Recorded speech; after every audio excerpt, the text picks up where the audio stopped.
आज ना गाड्यावर मिळतो अगदी तसाच पदार्थ घरच्या घरी फक्त 4 साहित्याचा वापर करून बनवूया. कोणीही बनवू शकेल इतका सोपा आहे. त्यासाठी इथे मी 5 मध्यम आकाराचे कांदे घेतले आहेत. आता हे कांदे उभे आणि एकदम पातळ चिरून घ्यायचे. तर इथे पहा सर्व कांदे मी उभे पातळ चिरून घेतले आहे. आता एखाद्या मोठ्या बाउलमध्ये किंवा भांड्यामध्ये काढून घ्यायचे. त्यानंतर त्यामध्ये चवीनुसार मीठ, 1 चमचा लाल मिरची पावडर घालायची आणि हे सर्व साहित्य हाताने दाबून एकसारखं मिक्स करून घ्यायचं. आपण यामध्ये मीठ घातले सोबतच कांद्याला स्वतःचं असं पाणी सुटतं, त्यामुळे हे मिश्रण एक 15 मिनिटं झाकण ठेवून बाजूला ठेवायचं. तर इथे पहा कांद्याला स्वतःचं असं आणि मिठामुळे छान असं पाणी सुटलंय. त्यानंतर इथे मी 1 वाटी बेसन पीठ घेतलंय. लागेल असं थोडं थोडं बेसन पीठ यामध्ये घालायचं आणि कांद्याला सुटलेलं जे पाणी आहे त्यामध्ये मिक्स करून घ्यायचं. एक थेंबभरही पाण्याचा वापर यामध्ये करायचा नाहीये. तर इथे पहा कांद्याला सुटणाऱ्या पाण्यामध्ये सर्व पीठ मी छान असं भिजवून घेतले. यापेक्षा जास्त पिठाचा वापर करायचा नाही.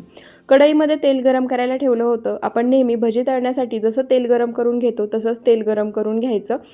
त्यानंतर त्यामध्ये तयार मिश्रणाचे भजी सोडायचे आणि मध्यम आचेवरती छान सोनेरी रंग येईपर्यंत तळून घ्यायचे. अशाच पद्धतीने राहिलेले भजीसुद्धा तेलामध्ये सोडायचे, मध्यम आचेवरती तळून घ्यायचे. तर इथे सर्व भजी बनवून तयार झाले आहेत. सोबतच मी हिरव्या मिरच्यासुद्धा तळून घेतल्या आहेत. परफेक्ट गाड्यावर मिळतात असे खेकडा भजी तयार झाले आहेत. तुम्हीसुद्धा हे भजी एकदा नक्की बनवून पहा. व्हिडिओ आवडला असेल तर एक लाईक आणि चॅनलला सबस्क्राईब नक्की करा.